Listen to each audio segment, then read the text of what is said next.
Hi guys, எல்லாருக்கும் வணக்கம் guys. இந்த வீடியோவில் நம்ம என்ன பார்க்க போகிறோன்னா, இந்திய அணியை பார்த்தா பயமாக இருக்குங்க. என்னங்க அவங்க இப்படி விளையாடுறாங்க?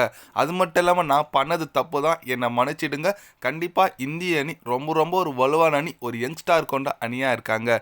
நாங்கள் பண்ணது தப்பு தான், அது மட்டும் இல்லாமல் எங்கள் தோல்விக்கு இதுதாங்க காரணம் அப்படின்னு சொல்லிட்டு இங்கிலாந்து அணி கேப்டன் பென் ஸ்டோக் பார்த்தீங்கன்னா தோல்விக்கு அப்புறம் பத்திரிகையாளர் சந்திப்பில் ரொம்ப ஒரு மனமுடைந்து பேசியிருக்காரு, மன்னிப்பு கேட்டிருக்காரு, தோல்விக்கு சில பல காரணங்கள் கூறியிருக்காரு. அவர் என்ன பேசினார், ஏது பேசினார் சொல்லிட்டு வீடியோவில் டீட்டெயில்டாக பார்க்கலாம்.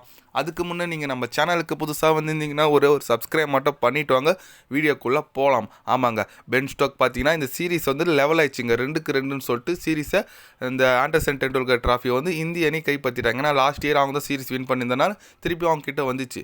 தோல்விக்கு அப்புறம் என்ன சொன்னாருன்னு கேட்டிங்கன்னா, கண்டிப்பாக இந்திய அணி ரொம்ப ரொம்ப ஒரு வலுவான அணிங்க, நான் ஒத்துக்கிறேன். இந்த சீரீஸில் நிறைய ஸ்லெட்ஜிங் நடந்துச்சு, நிறைய சண்டைகள் நடந்துச்சு, அது எல்லாமே இது கிரிக்கெட்டில் ஒரு பாட்டு தான்.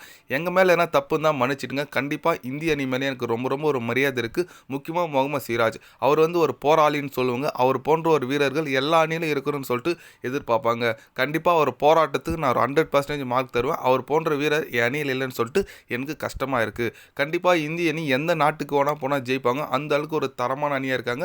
என்னோட வாழ்த்துக்கள் சொல்லிக்கிறேன். இந்திய அணியோட பிரைட் ஃபியூச்சர் ரொம்ப இருக்குது. ஏன்னா ரோஹித் சர்மா, விராட் கோலி எல்லாமே இந்த அளவுக்கு செம்மையாக இருக்குது. கண்டிப்பாக என்னோட வாழ்த்துக்கள் நான் சொல்லிக்கிறேன். இந்திய அணி மேலும் மேலும் நல்லா விளையாடுறதுக்கு என்னோடய வாழ்த்துக்கள். கண்டிப்பாக நாங்கள் அடுத்த இன்னிங்ஸில் அடுத்த சீரீஸில் நாங்கள் நல்லா கம்பேக் கொடுப்போம் எங்கள் அணியா அப்படின்னு சொல்லிட்டு பென் ஸ்டோக் பார்த்தீங்கன்னா தலைவன் செமையாக பேசியிருக்காப்புல.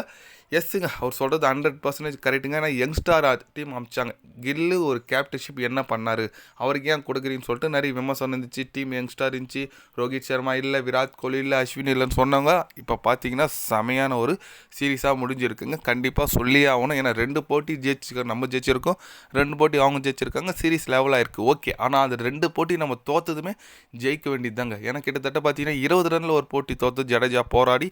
ஃபஸ்ட்டு டெஸ்ட் போட்டி பார்த்தீங்கன்னா 5 பேர் நம்ம இதில் 100 அடிச்சாங்க. கேஎல் ராகுல் அடிச்சார், ஜெய்ஸ்வால் அடிச்சார், ரிஷப் பண்ட் அடிச்சார், சுஷ்மன் கில் அடிச்சார். இத்தனை பேர் 100 அடிச்சு தோற்றும், அதுவும் ஜெயிக்க வேண்டிய மேட்ச் தான். அது மாதிரி இருக்கும்போது இந்திய அணி இந்த மாதிரி போராடி ஜெயிக்கிறது ரொம்ப ரொம்ப சூப்பராக இருக்குங்க.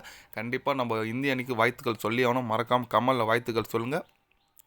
அதே போல் இன்னொன்று பார்த்தீங்கன்னா ஜஸ்பிரிட் பும்ரா விளையாடின ஒரு போட்டி கூட நம்ம ஜெயிக்கலைங்க. ஒரே ஒரு போட்டி மட்டும் தான் ட்ரா இருக்குது, மற்றபடி நம்ம ஜெயிக்கவே இல்லை. அது ஒரு பக்கம் கஷ்டமாக இருந்தாலும் பொறுத்து வந்து பார்க்கலாங்க. ஏன்னா பும்ரா ஒரு நல்ல போராளியாக இருக்கார். அவர் இருக்கும்போது சிராஜோட போலிங் இந்த மாதிரி ஃபயர் ஆயிடுச்சுன்னா அவர் நினச்சி பாருங்கள் டீம் இந்தியா எந்த அளவுக்கு ஒரு ஸ்ட்ராங்காக இருக்கும்னு சொல்லிட்டு. நீங்கள் சொல்லுங்கள், இந்திய அணி வெற்றி பெற்றிருக்காங்க, அது குறித்து நீங்கள் என்ன நினைக்கிறீங்க? நம்ம எல்லாருமே இங்கே ஃபுல் எஃபெக்ட், பிரதீஷ் கிருஷ்ணாவாக இருக்கட்டும், சிராஜாக இருக்கட்டும், வாஷிங்டன் சுந்தர் அடித்த அந்த குரூஷியல் ரன்ஸு எல்லாமே தாங்க வெற்றிக்கு காரணம். ஆகாஷ்தீப்போட பேட்டிங் எல்லாத்துக்கும் தான் வெற்றிக்கு காரணம். நீங்கள் சொல்லுங்கள், உங்களுக்கு எந்த மொமெண்ட்டை பிடிச்சிச்சு, இந்தியா வெற்றி குறித்து நீங்கள் என்ன நினைக்கிறீங்கன்னு சொல்லிட்டு மறக்காமல் கமலில் கொஞ்சம் சொல்லுங்கள். இது போன்ற ஸ்போர்ட்ஸ் நியூஸை தெரிஞ்சுக்கணுன்னா சேனலை சப்ஸ்கிரைப் லைக் ஒன்று பண்ணிக்கோங்க. கண்டிப்பாக கிரிக்கெட் பற்றி day by day channel update வரும்.